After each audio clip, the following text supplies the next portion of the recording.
Hello, and welcome to episode 48 of Public Interest Podcast with your host, Jordan Cooper, where we interview politicians, activists, advocates, and others who seek to improve the state of the world.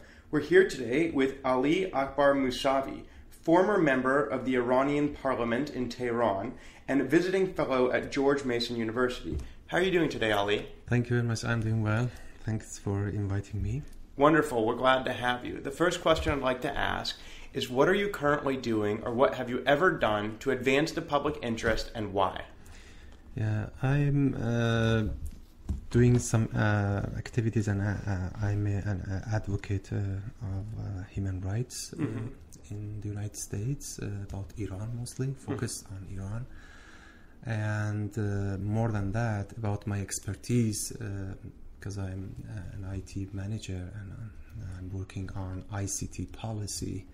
I'm doing something here to help my country, Iranian people, to have better access to information, regardless of the type of access, satellite, internet, cable, wireless, and also they increase their security to access information without, filtering and, without trouble.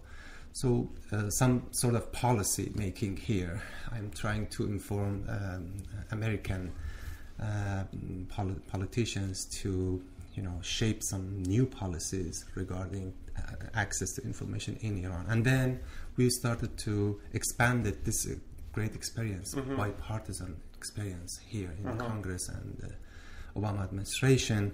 And we want to expand, and I already expanded somehow, to other countries, other sanctioned countries like Sudan, Cuba, etc. So they did, and we helped other communities. They are living here to, pursue that experience and use that experience, and we helped them. And Obama administration, and I just said I told you that our activities was more bipartisan to make it more stable, because of some change that we expected. That's why our recommendations to Congress was working with both parties, and they approved it. And now we shared our experience with Sudanese and Cuban, and they got the same licenses. Even Cuba got more licenses than Iran because of more easier relationship that Obama built and Castro. So we are working still in these 2 months to finish this job, because in Iran we have people have access to personal communication, not, for example, startups, young entrepreneurs that they are working on IT stuff. They cannot get access to that type of equipments or software or hardwares.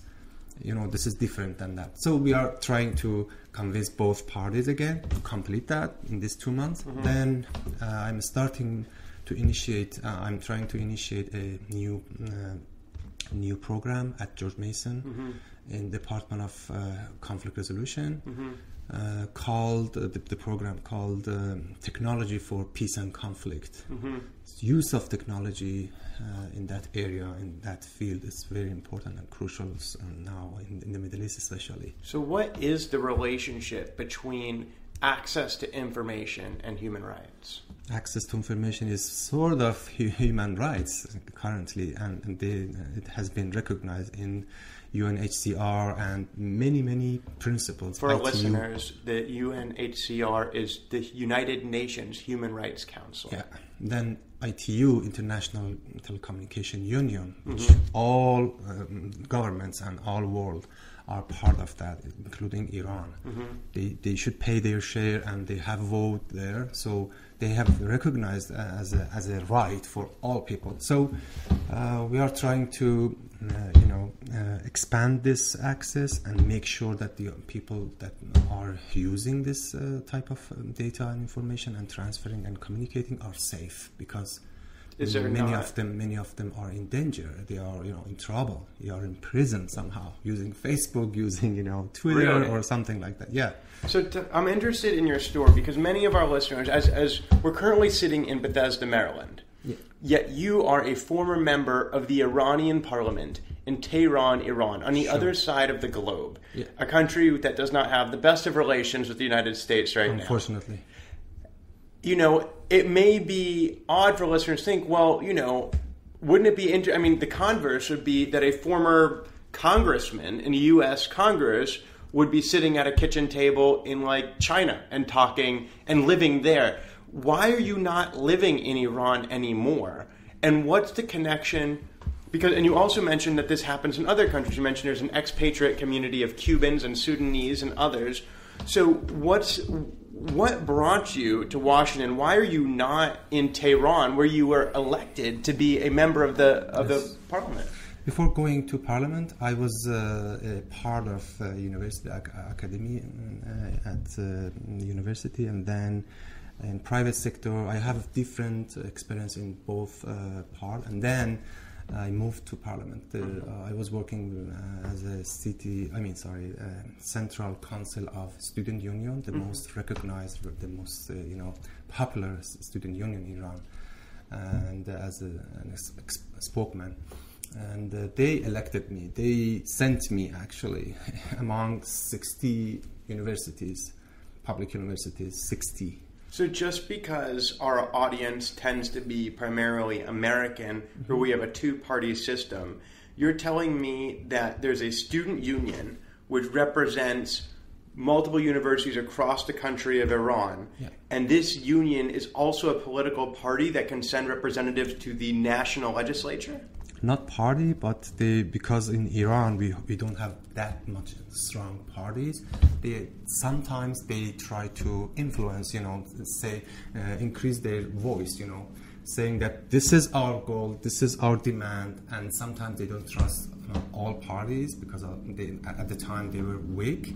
They try to elect their own people, saying that these people, for example, 3 people from Tehran, one of them from Mashhad, from Shiraz, Isfahan, or something like that. These are cities, by the way, within Iran. In 2000, not now. In 2000, at the time, we had weak parties in Iran, and now we have more powerful parties.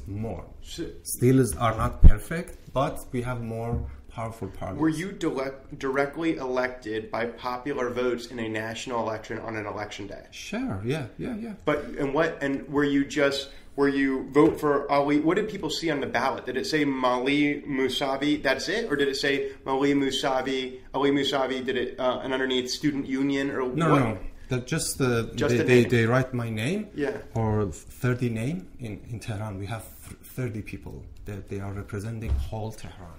Tehran is very, cosmopolitan city, very big city. Like New York City has many congressmen representing like 14 million people, our population. So I was one of them, and 14, I got vote 14 out of 30. The ranking. So you were the 14th highest vote getter, and the top 14 people. In Tehran. Yes. Interesting. Now, did you represent all of Tehran or a particular pocket of Tehran? All of Tehran. The system that so there were in Iran 14 we have, at large. They represent all Tehran. So there's 14 at large representatives. Yes. And what were you affiliated with the party? Yes and no. I directly affiliated with the student union. Yeah. And then because of the popularity at the time, popularity of that student union called Daftar Tahkim Wahdat means, the Office of Solidarity between people. So were there Were there other members of Parliament representing the student union? Yeah, Ms. Fatima Haqiqatji was one of them. She's in Boston like me because she got in trouble like me. So why'd you get in trouble? Yeah. So when I went to Parliament, started to keep my word and my promises. One of them was about civil society, and I directly promised to the students. At the time, students faced with a huge crackdown. They cracked down the University of Tehran and their dorms, and many people got in trouble and they imprisoned. Why? Because of some protest that was going on at Why the time. would students be protesting? What is there to protest in Tehran? Mostly related to, demanding some sort of democracy, real democracy. Not, And you don't fake. have that in Tehran? At the time, we didn't have that much like now. Still now is not perfect, but better than before. So, But you were elected through a democratic process, were you not? Yes. But you know that we have Guardian Council. They didn't know me, actually. And this Guardian Council... Once they knew me after 4 years, that who I am, because I was one of the youngest. How old were you? 30, because in Iran, you at the time you should have, you would have 30 years old. Yeah. 4 people we were in Parliament that we were 30. How many people are in Parliament? Almost at the time 294 something. 290. Are there 2 houses, like an No, upper house? just one house. One house, and then we have Guardian Council, like Senate. But they are not. They don't get vote directly from people. From Supreme Leader, they get vote, and partially they get vote from the Parliament. So the Guardian Council is appointed or elected? Part of them they appointed by Supreme Leader. But they, in turn, their role is to appoint the Ayatollah Khomeini, the supreme leader. No. They just approve or disapprove what you are passing in the Parliament. Any legislation, anything, they should approve. They have a veto? Yeah.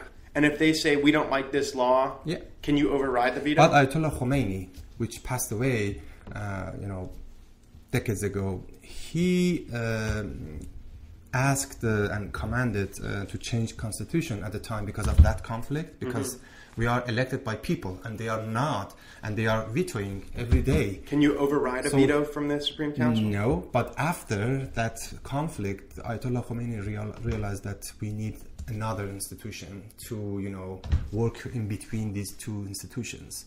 How about when they get in trouble and they have conflict? After that, you can shift when you insist you're on vote. After back and forth, you cannot reconcile with Guardian Council. You should, right now we have it, you should send this to the third constitution, which can like a court? Finalize. No, it's another institutions that called Tashkhis Maslahat. They recognize that whether this is, for example, Parliamentarian are right or Guardian Council are right, is right, for example, they approve or disapprove it, and they finalize it. So we have better shot right now, better situation than the time that... isn't the official name of your country the Islamic Republic of Iran? Yeah. So to what extent is the country governed by civil law versus Sharia, which would be Islamic law? You get elected by people directly, but before that you have a filter, Guardian Council. They tell you that whether you are eligible to run or not. So you could get elected and then be told you're not eligible to run, and they could take it away from you. For the next time, they mentioned that you are not eligible anymore. After why? 4 years. Because they mentioned we didn't know you. For example, what is in your mind? I didn't have record, for example, public saying that. I had actually when I was in the student union, but they didn't pay attention. At the time, they didn't have that much resources to go scrutinize everybody's, personal life. What are they doing, telling in the communities, small cities, villages. But then they realized, we need that. We should expand that our branches everywhere to find out and monitor. Is there a mayor of Tehran? A mayor? Yeah, we have a mayor. And do you have a city council? Yeah. And so, and are you from Tehran? I was living, but I was born not in Tehran. Part of Zanjan and Kurdistan between my father. How many miles? Khoin, they called my also. Is that like a few hour drive away? Mousavi Khoini, because of that. 3 hours and a half. Okay, so you moved to Tehran to go to university. When I was a child. Oh, as a child you moved to Tehran. So you grew up in Tehran, and then why did you? And then the reason we're going back and forth with all of this, the structure of the parliament, is one, it's fascinating, and there are many different misconceptions about what's actually going on over there. But of course, you're here now. Yeah. And we're trying to understand why you're not allowed to go back or why you had to flee. And again, public service, the connection between access to information and human rights. Yeah. So you're saying that, so we're trying to figure out the structure to say, how is information limited by the current structure? So why is there censorship? How is there censorship? And what's the connection with human rights in Tehran? And how did that lead to you being here? Before that, let me explain to you why I'm here. Why are you here? Because at the time in Parliament, I worked on my promises about human rights. For example, releasing all innocent people, students in jail. And I tried and I did, and with my colleagues. You got people released from prison? Yeah. A lot of people. And why were they? What's one reason why one of them may have been in prison? Because they went on Facebook on the internet? No, they had protests, as I mentioned before, but we can talk later about details because we have lots of histories and problems in Tehran. So now is part of our history. But let me focus on the consequence of that protest. That they were in jail, they cracked down midnight. They were sleeping. Then they were in jail, and some of them, after releasing, came to the United States.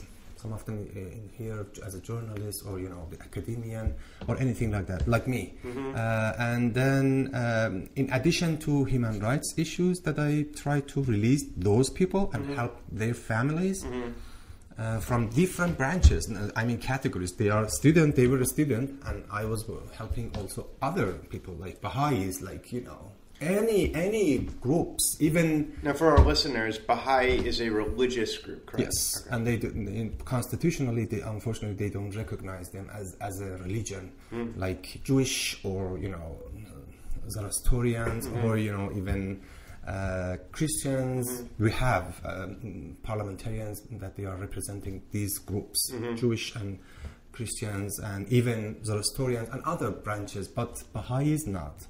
Unfortunately. So I was helping them. If they are in trouble illegally, we try to help them because we have a certain commission in Parliament called Article 90. So they can work on every cases like judiciary. Even parliamentarian got in trouble. For example, they can sue a parliamentarian, or they can work on judiciary branch, a judge is guilty or not, for example, or executive branch. They have good, measure to work on that. So I try to shift their claims and their complaints, and many of them they got released, and also we try to shut down many illegal prisons and also detentions. Illegal, unknown. How could there be? You didn't know that. Where are they? And they try to, when they arrested you, and now they blindfold you. Yeah, and then they found somewhere unknown. For example, 2 years or 3 years. So you're saying that the federal government is breaking federal law and establishing prisons and illegally arresting citizens? Not federal government, it's judiciary branch, and the court system is arresting people. And also by helping one part of intelligence, whether Revolutionary Guard or Ministry of Intelligence. Sometimes. Wouldn't the president in America, the president of the United States is the commander-in-chief of the armed forces? Is the president of Iran the commander-in-chief of the military? No, unfortunately. Who's in charge of the Revolutionary Guard? That's why he doesn't have Dr. Rouhani doesn't have that much power, or Dr. Khatami, previously reformist. Who's the supreme leader right now? Ayatollah Khamenei. Okay. Yeah. And so Ayatollah Khomeini is Khamenei, and he is the supreme leader, and he's in charge of the Revolutionary Guard? Yeah, directly. And was he elected? No, indirectly and with filtering or something. He was elected by the Supreme Council. Expert Assembly. An assembly. People vote for Expert Assembly, but beforehand, again, Guardian Council gets approved at first, So a Guardian Council chooses a special assembly, which in turn chooses a supreme leader. Not chooses, saying that people can vote after this filtering. Yeah. These people are eligible, and then you can choose whatever you want. Why are they scared about access to information? Why would they limit access to information? Why would they limit free speech? Why would they prevent protests? Because if you are open-minded, you can make your own decision rather than listening to somebody else or and why is that dangerous? Special interest. Because they cannot govern anymore. They cannot be elected anymore because we have some sort of election and we don't have real, totally free election. But we have at least some sort of election. We have it. And it's so scary for them. That's why every election that they face or close to it, they try to, they get panic. So why would they punish somebody for trying to secure human rights for their own citizens? Because these people are outspoken. They are trying to say whatever they want, like here. So the Supreme Leader doesn't like to be criticized? Yeah. Is that fair? Yeah. And what happens if you go in public and you criticize the Prophet Muhammad? To be honest, sometimes if you criticize Prophet Muhammad, it's easier than criticizing the Supreme Leader. So what if you go into the center of Tehran and take a megaphone and start saying negative things about the Prophet Muhammad and the Supreme Leader? Maybe the second one is more tougher. Will you get killed? You get punched, sometimes. Really? Depending on the people who are listening to. If they are... Could you get arrested? Is that against the law? So, yeah, it's so easy. Because I could go in front of the White House and say negative things about President Obama and say negative things about the Constitution. I could burn the American flag as an act of defiance and nothing would happen to me. Those are enshrined rights. So different. But there, you can get in trouble for speaking your mind. But people, maybe they don't care. They say, at least they for example, if they believe in, they say that it's not the way that you are talking or you're negotiating, you're expressing yourself. You should be more polite. It's better. Or some of them even maybe say that, okay, you are angry as well. Very few people. But they don't, beat you at least. But the groups, interest groups that are there, they are security guys. Especially now, the Revolutionary Guard. So you grew they up, arrest you. They arrest you right away. So you grew up in this society. Why was that society not good for you? Why did you want to change? How did you get the idea? If most people in society, in your society, didn't want to have more human rights, what they did? They do. Well, the leaders don't. And leaders don't. So why should I listen to leader? Well, how did you get the idea? If he or she is wrong, why should I listen to? How did you get the idea? It sounds like they control education. You weren't taught this. How did you get the idea that you wanted to have something that nobody had, and you wanted to have free speech, which you didn't have? You want to have human rights, which weren't protected. Why did you want to go, and why not start on a more local level, like city council? Because I grew up in a family that my father passed away when I was in prison. Unfortunately, he was Ayatollah, some sort of Ayatollah, but not governmental Ayatollah. He was like here you have church. Some people are He was an imam. Yeah, imam and of a local mosque. But he was independent, totally from government. Was he political? His own job. Notary office. He had no notary office. He had a notary office. But that families getting married or something like that. But he wasn't very political. No, not at all. Just Islam. But he knew these guys, these crazy guys. They are governing. Because he was Ayatollah too. So what does Ayatollah mean in English? At home, Ayatollah means sign of God. Because they are spiritual people. So is there a difference? What's the difference between imam and Ayatollah? Ayatollah is some sort of degree. It's like a higher imam. Yes, higher imam and degree that you educated in Hausa at school, certain school in a seminary. Yeah, for example in Qom or some certain school in Tehran or other cities. So your dad was an Ayatollah. Yeah. How many of them are there in Iran? He was close to Ayatollah at the top of the title. So there are hundreds? Hujjatul Islam wal Muslimin or something. Are there thousands of these people? Oh, hundreds of thousands of people. Hundreds of thousands? Yeah, a lot. Wait, is it hundreds or thousands or hundreds of thousands? I mean, 100,000s.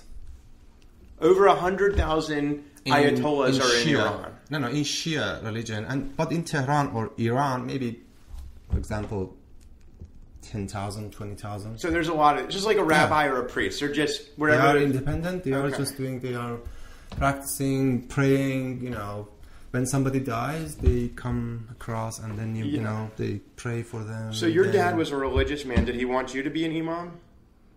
No, he didn't. That's why I'm telling you. In our community and my family, my father was Ayatollah like them. Hujjatul Islam wal Muslimin, they called them Hujjatul Islam. One small degree, some sort of degree close to Ayatollah. So we didn't have that type of pushing, saying that, that behavior that we are always daily facing with the, government, and which is religious government, mixed religion, ideology, and was there politics. Sharia law imposed on Iranian people? Yeah, because of they have mixed both together. That's why we have this problem. I just want to say for our listeners, Sharia again is law from the Quran for Muslims. Yes. Okay. But in Shia religion, which majority of Iranians are Shia. So for our listeners, Islam can be split as Christianity can be Catholicism or Protestantism. Islam can be split into Shia or Sunni. And they differ based on who is going to take over power after the Prophet Muhammad about 1,200 years ago. Yeah. Okay. But in our religion, Shia religion, apart, it's so flexible than, Sunni, which I respect all of them. Yeah. But if you take a look at Dr. Rouhani, the current president's PhD thesis dissertation. Yeah, dissertation in United Kingdom. Okay. So the president of Iran went to school in the United Kingdom. Yeah. Okay. You can check out his the book and also his thesis. And the topic is so close to this topic that I'm talking. Flexibility of Sharia law. Shia religion regarding governing or something, because he was politician, he was religious guy. And he tried at the time when he was studying, doing research in the United Kingdom, to find out some solutions in between, because he was part of the revolution. So the current president was part of the 1979 revolution that overthrew the Shah. So critical against Shah, but he was trying to find out some reconciliatory way to have both. If we have both what? Religion and Secular. Politics both together. We don't have separation between church and state, mosque and state in here currently, unfortunately. So if you have that, this is constitution. It's so tough, so hard to change it. Iran has a constitution? Yes, we have it, yeah. So if you have this both mixed together, finding some reconciliatory way or ways to, have both. People can live better, have better life, respect human rights and democracy, practicing democracy. And also people are religion and different religion. They have some sort of, freedom of religion. So is there freedom of religion in Iran right now? Everything is sort of. Can you be an atheist? Everything is sort of, not pure or so perfect, or like many countries, So Sweden. We're nearing the end of the podcast, and I unfortunately we do have to bring it to a close. So I'd like to ask, you've done a lot to advance the public interest as you see it, to expand access to information, to human rights, advance human rights as a means of. You got people out of prison. You've given up much. You've gone to prison. You've been arrested. And is it fair to say that you knew it was likely you would be arrested if you continued doing what you were doing? Sure. So you willingly and knowingly made personal sacrifices of your own liberty. You were exiled from your own country. Is it fair to say you're exiled as a refugee? Voluntarily, no. But if you went back to Iran... Voluntarily, I got exiled. I decided to leave temporarily to do my PhD, work on my for example, studying. You left Parliament to go to school? Yes, I went to school. I did my master. I got my master's degree in IT management. Where? In another country? In Tehran. No, in Tehran. But you after left Parliament. No, after Parliament. Did you lose an election? No. They disqualified me. Even I couldn't run again. Really? They disqualified. They just say you're no longer eligible to run. 120 people, MPs, They got kicked disqualified, kicked out. Yo, not kicked out. They tell them at the end of your term, you cannot. Yeah, you served your full term. You cannot run again. So, out of 3,000, for example, 200 or something. 3,200 candidates? Yeah, candidates. 120 of them were MP at the time. So like about me. 5%. Including the vice chair of the spokesman. I mean the whole body. Yeah. Vice chair. Though both vice chairs, they got disqualified like me. So it was crazy. My last speech, which they call it, some people call it a historic speech. You can check it out. I think it's so meaningful to your interview. Was about that. I mentioned that if we want to have find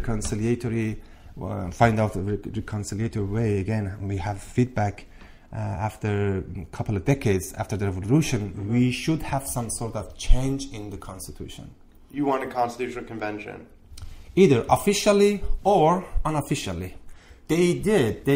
After when we... They changed the constitution in response to your request? Unofficially. I will tell you that how. So this is my speech. You can check it out. My name, my just like the right.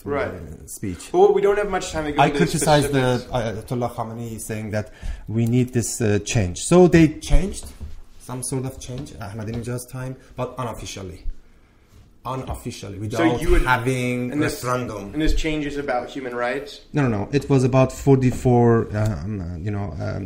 Article 44, which is liberalization of everything, every institutions, economic, social. And that's been happening. Yeah, it's happened. They just exempted just one part, which is my job right now because of that. Except IRIB, except broadcasting company that called. So they IRIB. Want state censorship of information. So tell me about this. So if you buy a ticket and get on an airplane today, and you fly from Dulles International Airport to Tehran. You show up in Tehran. Will they arrest you when you show up? There is no doubt. And they'll put you in prison? 100%, 99% I'm sure. Did you break the law? No, not at all. Even when I left the country... They just would arrest you because you'd be trouble. Even when I left the country, they banned me for 6 months. They had fear. And so they did finally, exile they gave me my passport, finally, because I got innocent in judiciary branch before leaving. But you're saying that you weren't exiled and you're not a refugee, but you're saying if you go back, they'll arrest you. It sounds like you're kind of exiled. Yes, but because of my... Political activities in 8 years outside the country in the United States. They are listening my Are they trying? Interviews every day. Have they ever tried to threaten or attack you in the United States? Send someone to hurt you? God bless. No, here at least I don't know, but I haven't had any problem, security problem, and also my family. I have 2 children. My wife are here with me. We didn't have that problem, but. My friend, another former parliamentarian, went 2 years ago to Iran. In airport, they got arrested. He got arrested, and 5 years got in sentence, and he went to jail. And then this is, and also I have some indirectly news that they have some messages that I have already more than 5. I don't know how long, but I have sentence already ready for me. So I don't go now. So I want to wrap this up. It's not important for me. Why? Why give up your freedom? Why ruin a rising political career? Why, knowing the consequences, that you would probably be arrested, that you would probably be exiled, you'd probably be kicked out of Parliament? Can you imagine? You had gotten to, at a young age, 30 years old, in the Congress of Iran, their parliament. That's an achievement, and you could have had a long, illustrious political career. But instead you did what you thought was in the public interest, knowing the sacrifices that you made very concretely. Why? You can ask them why, but in my mind, I think the government, in a way that they are governing, they cannot govern anymore. If I'm in Iran, like me, millions of people, you know that more than 4.5 million Iranians are outside the country, diaspora we have. What's the population of Iran? At least 500,000 of them, at least, in my mind. They are assets like, when they go in Iran and they work in different branches, they can, kind of revolutionize everything in the country and make better, which at that time, the current government, the supreme leader or their followers, they cannot, get voted or get elected again or get appointed again because of people's, open-minded people that we have right now. And why is that important to you? Why is that worth fighting for? It's worth because of the dignity of people. We have more than 75, almost 70 or 75% of people are under 35 years old right now. Three-quarters of the country is under the age of 35. 80 million people we have. You can imagine these people are born after the revolution. They are not believing anything that the current supreme leader or part of Revolutionary Guard that they are forcing people to practice or do something like that. They are not, even if they are, some of them, they are their family too. Their family, they are grandson, they are their girl or family or something. They don't practice like other people that they don't like this. So 4.5 million. This type of living or governing or something like that. All right. Well, so it's worth to work to help them to have some sort of synergy, diaspora and inside the country because of having a better infrastructure of information technology between Iran and outside the country, which is now so great than before. Mm-hmm. So it's worth to help them. And now we got the exemption from sanctions Obama gave us, and both party. Were you in approved. Favor of that? Yeah. And now we for our listeners, we're talking about the nuclear trade deal. The legislation that would pass the U.S. Congress and became law in America was coordinated with 5 other European and developed nations to lift embargoes on Iran in exchange for Iran putting a 10-year hiatus on their nuclear weapons development program, and then basically ameliorating their nuclear. Reducing their their capabilities to have to participate in a nuclear war. So this is called JCPOA, which I'm in favor of that. And you support that legislation? Support it, but I have a concern after when Trump comes into office. I hope that they don't do it. I'm optimistic, to be honest, like Obama said, but cautiously. I'm optimistic, but I think they will keep it. And then even if maybe they expand the trade between Iran because of that exemptions and the sanctions that they lift already, it would help the middle class a lot. They can do their job, whatever they want for the country, which is so close to our goal in the United States. Having, democracy, better, quality of life and everything for young people, for everybody. So which is so close to national interest of the United States and Western countries as well. So you're still fighting for Iran, even common ground is so important right now. That's why I'm working on a program that I called Technology for Peace and Conflict. Do you hope to return to Iran? Sure, but not in short term. In longer term, when things change. So hopeful. Not everything changed. Just some sort of change that I can go without fear and something like that. It's not short term, but longer term. I'm so optimistic because of that young population that I'm working with them. Huh. Sometimes I'm teaching online. You're currently in communication with people living in Iran. Sure. So look, thank you so much for joining us.